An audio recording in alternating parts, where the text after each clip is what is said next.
Good afternoon. I'm Kelly Moore, the Director of Public Information for Horry County Government. Today we are holding a virtual briefing to update our community on continuing Horry County government operations in response to the impacts of the novel coronavirus, COVID-19, within our community. We will have a series of speakers today, including Horry County Council Chairman Johnny Gardner, Sheriff Phillip Thompson, Chief of Police Joe Hill, Chief of Fire Rescue Joseph Tanner, Director of Airports Scott Van Mops, Assistant County Administrator and Emergency Manager Randy Webster. Just like a typical press briefing, we will take questions at the end from members of the media. We will take a short break during this briefing to allow time for our media partners to ask questions. Media members are reminded to text your questions to Michaela Moskov in the Public Information Office. At this point, I will turn it over to Horry County Council Chairman Johnny Gardner. Thank you, Kelly. Thank you, ladies and gentlemen. Thank you for tuning in so we could go over a little bit of the COVID-19 pandemic briefing. I'd like to make a few comments before I turn it over to some of these experts to give you a briefing in more detail about their areas, and then at the end, like Kelly said, we'll entertain some questions. We've been giving these briefings now for a few weeks, and we have seen some interesting times. At the beginning, we didn't really know what to expect, what to look for, because it wasn't like most of our emergencies, namely hurricanes. When it comes to hurricanes, we're the experts. We know what to deal with. We know we have a timeline, a certain geological or geographical area. This is unlike anything we've ever faced before. So when it first happened, we got together and we knew that we'd have to maintain our mission readiness all the time, protecting our citizens and our employees here and moving forward, and that's what we've been doing. And we do have some good news. It looks like that the forecast is for this thing to peak at the end of May, and we need to, hopefully that is correct. It may change from time to time, and if it does, we'll adapt and move on like we always do. But the best way to embrace that is to continue doing the things that we've been doing in the past, and that is to practice our social distancing, practice our hygiene, washing our hands, and staying home if we don't have to go anywhere, okay? We've had all kinds of executive orders, we've had all kinds of things to do, and basically what it boils down to is using good common sense, good judgment. If you use good judgment, you will do good, and you deal with these things. The governor spoke yesterday, and as you know, he issued a home or work order and addressed some things in detail. And I hope everybody understands what that is, but we will have our phone banks open and we will answer questions. If anybody has any today, we can go into more detail about that. But basically, our essential businesses are still essential. Our essential activities are listed as essential. Our critical things that we have to do will remain critical, and we will continue doing them. Horry County, for example, the people that make the county run will continue to work on that. So that's what we'll keep doing. Keep Horry County safe. We're all in this together. We'll continue to work forward, and hopefully things will move smoothly as we embrace it. That said, I'd like to bring on the sheriff to talk a little bit about sheriff stuff. Okay. Thank you, Mr. Chairman, and good afternoon, everyone. And basically, the Sheriff's Office, we're running status quo, basically what we've been doing. We still got our folks out there on the road, and we still have a crew here at the Justice Center because some of our courts are open. We're not having court, but our courts are open with our judges and different staffing and folks here at the administrative building. Out at the detention center, we have revamped a little bit on our screening for our employees, and with the inmates that's coming in, we've intensified it a little bit. We've adopted the policy or the procedure that the Department of Corrections are going through, and our employees seem to really appreciate the fact that we are doing that. One thing I do want to mention that we're going to be doing differently next week is we have gotten one of our circuit court judges to work with us, with the solicitor's office, the public defender's office, and with the court staff to hold some virtual pleas and bond hearings. The judge will be here at the Justice Center, and our folks will be out at the detention center, and we'll be able to do some court. Obviously, with the folks that are here, it'll be very limited as the folks that are in the courtrooms and the way that we'll do it. But I think that will help us with moving some of our cases. With the courts being down for the period of time that they've been down, it's really important that we do what we can do. There won't be trials, but there'll be pleas and there'll be bond hearings and things of this nature to help alleviate with some of the numbers out there. Like the chairman talked about, we keep getting different executive orders and we keep changing as we go. And our staff here, our county staff, works with all of us department heads and folks out there. There's a constant flow of communication going on as to what to do and how to do it, so that we're all singing off the same sheet of music. I just want to take the opportunity to thank staff for their hard work. Our council has given us total support. And in the past, I've mentioned for us to stay calm. I know at times it gets hard when you continue to get new orders and new things to do, to stay that way. But if we can and show those patience that I've talked about in the past, this is for the benefit of everyone, our citizens, our staff, and everyone that's involved. Chairman mentioned the fact that they're talking about they could see us getting through the peak and moving on. The way that we're going to do this and the way that we're going to survive and be better at the end is by working together and caring about each other and doing what we can do to stay safe. So shelter in place, stay at home, then go to work, but let's follow the orders that's given to us. Folks, it's with great pleasure that I'll introduce to you now our County Police Chief, Chief Joe Hill, to come over here from our Chief. Thank you, Sheriff. Good afternoon. My name is Joe Hill, Chief of Police of Horry County, and just kind of give you an update on some of the things that are going on in the County Police Department and in and around Horry County as a community as a whole. Law enforcement continues to work with each other, to include the Sheriff's Department and all of the public safety entities, to make sure that the messaging that we're putting out is consistent, and that is public education, awareness, and enforcement. Our actual calls for service have been down, not a whole lot, about 200 on average for this month of March. And so we attribute that to a reduction in the amount of people that are here because of the tourist season being cut short. The officers continue to address complaints as they come in.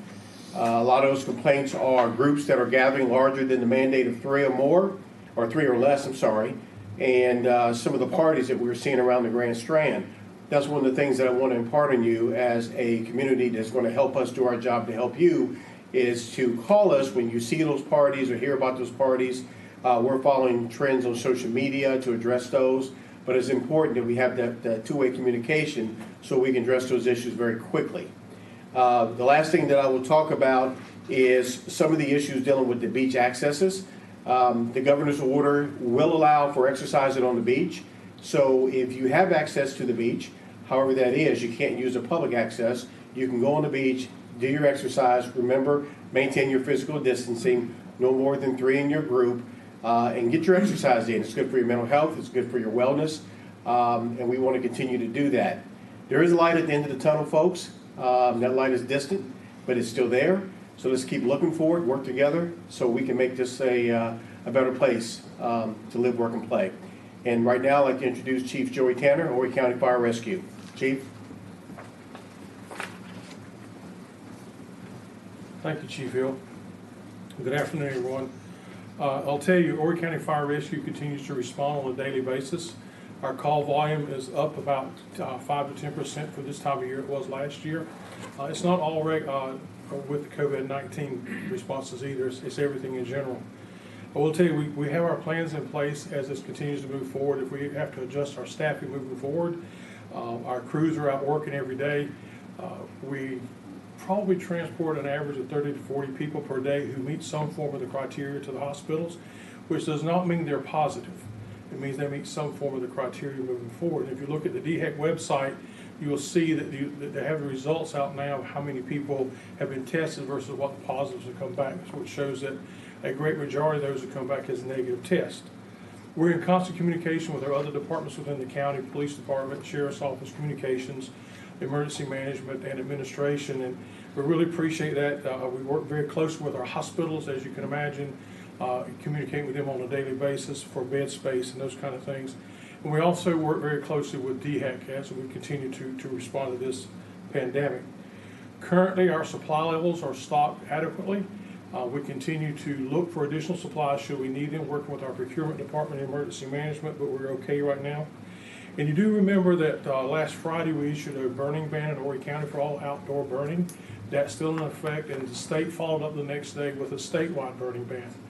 That burning ban is there for a couple of reasons. Number one is because some of our conditions do show winds and low humidity, but it's also there because of the respiratory effects that the smoke will have with those people around.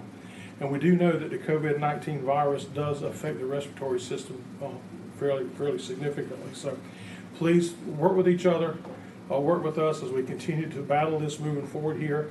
You can look at our website, our Facebook page, and there's a lot of information on the county's website, Facebook page, as well as all the departments as well too. So again, we continue to be there for you, and through a teamwork effort that we all work together, we'll all get through this. So at this time, I'd like to introduce Scott Van Mops from the airport.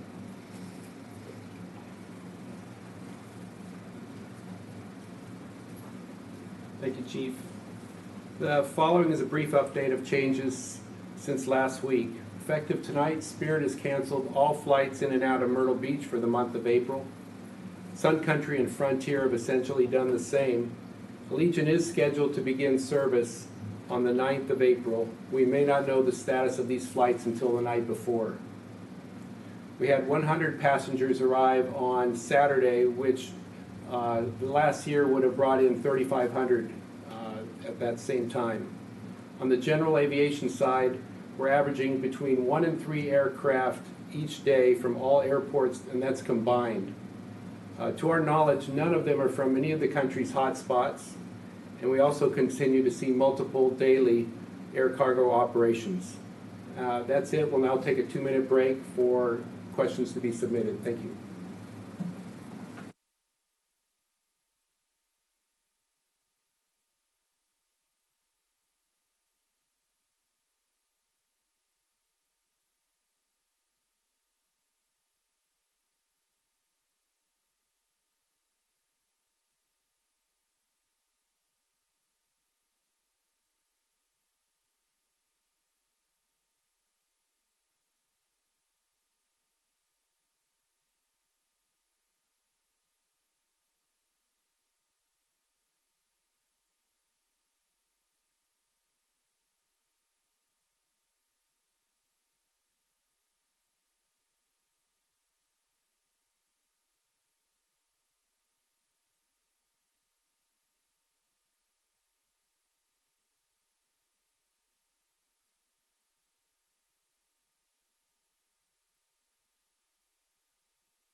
Hey, Randy Webster, Assistant County Administrator, and just want to say, we get started on behalf of the administrator and all the staff. We really want to thank our employees for the tremendous work they're doing and changes they're making and how we're all working through this to serve the public. That's what we're here to do, and we just really appreciate it very, very much. You know, we're still working through a lot of changes every single day. We'll see this for a while. You know, we see a lot of estimates on when this thing may peak sometime into April, 1st of May, or you know, we're just not really sure. So, and when we do peak, we still have to come back down the other side. So that may take a while. So we're just really in this till we figure out when it may finally get to a new normal, and then we'll have to start over at that point and see how things go. But this time I'd like to go ahead and take some questions. Megan Miller with WBTW asks, what impact is the virus having on the county's budget? Is the county having to go back to the drawing board with its budget? Will there be any changes? Is council and leadership discussing this? So obviously we are discussing budget at that time of year regardless of COVID-19. And yes, we do anticipate some impacts to the budget. We're seeing it all across the spectrum, not just in county government, but with private industry. It's obvious that there's going to be major budget concerns moving forward. We do have a great team in place to address the budget. We will be working with council in the near future, giving them the ideas the best we can on thoughts moving forward with how we're going to work the budget throughout this impact and into the next budget year as well. Megan Miller also asks, how big of an impact is the current tourism situation going to have on hospitality and aid tax collections? What is the county forecasting? How does it plan to deal with this? So as far as the forecast, we just don't truly know yet. It's obvious when you just look around, there's going to be a tremendous impact, especially as this continues to move into the summer season if it goes that far. But we're watching that, making sure that the impacts will be significant, I'm sure, but we just truly don't know what they will finally be until it happens. Ian Klein with WNBF asks, has communication with DHEC and state leaders improved in regards to executive orders and positive COVID-19 case information? So we continue to have daily conference calls involving DHEC and other state agencies, including South Carolina Emergency Management Division. You know, and the governor's office, when the executive orders come out, we do address those and start working toward those to support and enforce those as best we can. Honestly, there are some challenges with DHEC. I would not say otherwise, and we're still working with them to try to figure out what's the best solutions and how can we all come together and handle some of the other problems. This is not like the other disasters we've dealt with, so this is a brand new version, so to speak, so it's new to a lot of folks, and so we're still working through those. Ian Klein also asks, is Horry County working on a recovery plan once this COVID-19 outbreak is over? How do you guys plan to help businesses in the community bounce back and return to some type of normalcy? Yes, and as this continues to move forward and we see what the impacts truly are, and there's a lot of external help as well being brought to bear from the federal government, state government, a lot of support to the business community in various ways as well as individuals. So a lot of those have not implemented yet. It just takes time.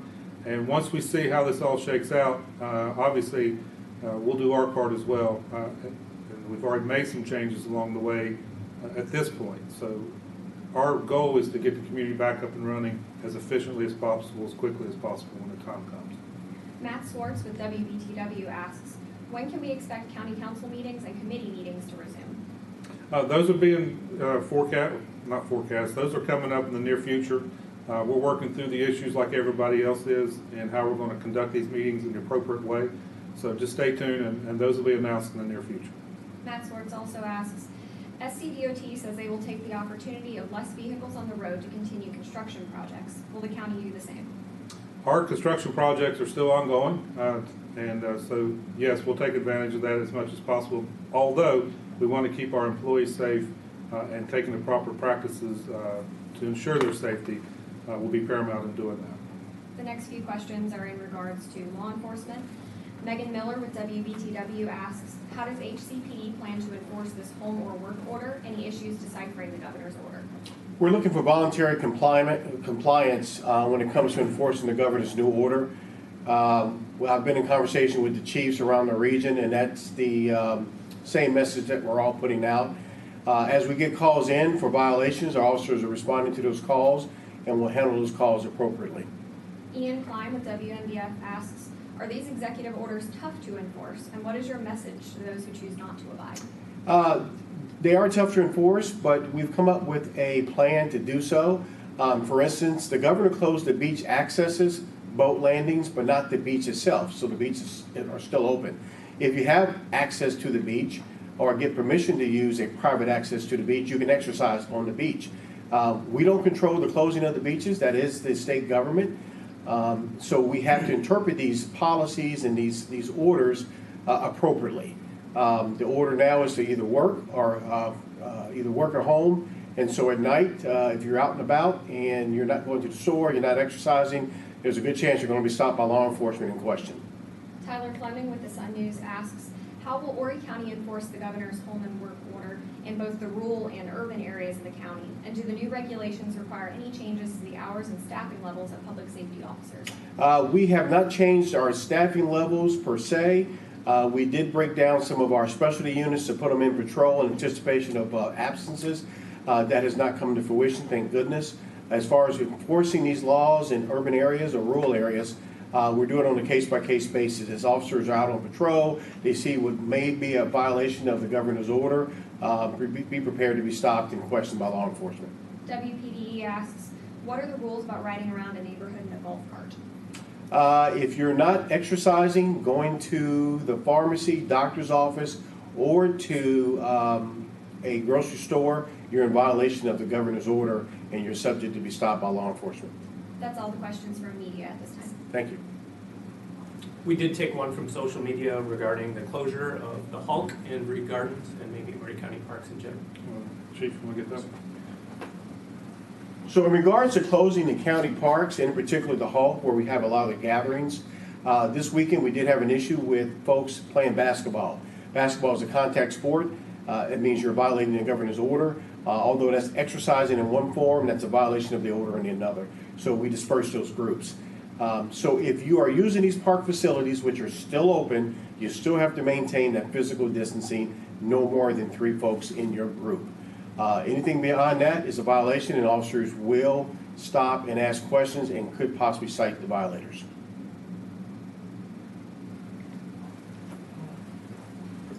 Okay, well, thank you very much, and we appreciate the opportunity to be here and to serve. So we'll wrap this up until the next time. Thank you.